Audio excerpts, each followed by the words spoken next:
Surat railway પોલીસની ટીમે railway station અને ટ્રેનોમાંથી ચોરાયેલ અને ગુમ થયેલ 56 લાખથી વધુની કિંમતનું સોનું અને મોબાઈલ શોધી કાઢી મૂળ માલિકોને પરત કરાતા સુરત રેલવે પોલીસનો આભાર વ્યક્ત કરાયો હતો.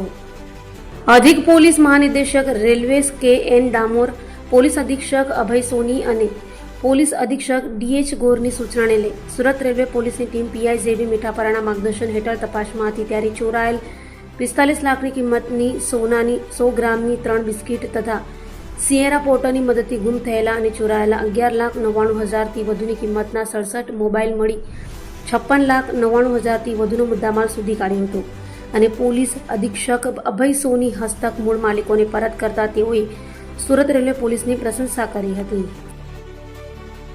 આજે સુરત રેલવે પોલીસ ડિવિઝન ખાતે તેરાતુસ પરપોટનો કાર્યક્રમ રાખવામાં આવેલું છે. એમાં ગત માસ ચોરાયેલો 45 લાખ જેટલું મુદ્દામાલનું સોનું અને 67 જેટલા ફોન જેની કિંમત આશરે 12 લાખ થાય છે. ટોટલ 57 લાખ જેટલું મુદ્દામાલને આજે પરત કરી રહ્યા છે. આમાં જે સોનાની ચોરી થઈ હતી જ્યારે મુસાફિર ટ્રેનમાં જતા હતા, જે એમને પોતાના મંદિરમાં દાન માટે લોકો લાવ્યા હતા, આ ચોરીને તરત જ અમે લોકો ડિટેક્ટ કરી અને નામદાર કોર્ટમાંથી હુકમ મેળવીને આજે એમના જે મૂળ માલિક છે એમને પરત કરવામાં આવેલો છે અને એમાં ખૂબ જ ખુશીની લાગણી પણ અમે જોવા મળી છે.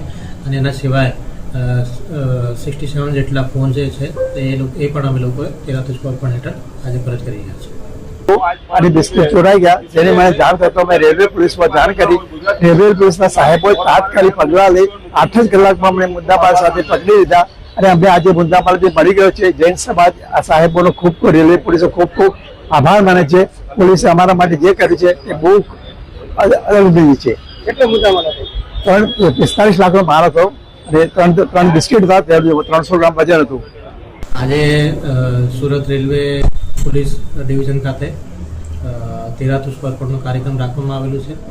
એમાં ગત માસ ચોરાયેલો 45 લાખ જેટલું મુદ્દામાલનું સોનું અને 67 જેટલા ફોન જેની કિંમત આશરે 12 લાખ થાય છે. ટોટલ 57 લાખ જેટલું મુદ્દામાલને આજે પરત કરી રહ્યા છે.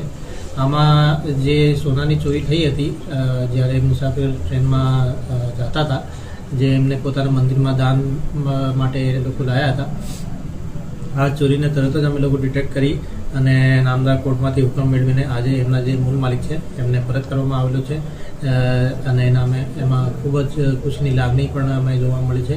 અને એના સિવાય 67 જેટલા ફોન જે છે એ પણ અમે લોકોએ તેરાતુસ પરપોટ હેઠળ આજે પરત કરી રહ્યા છીએ.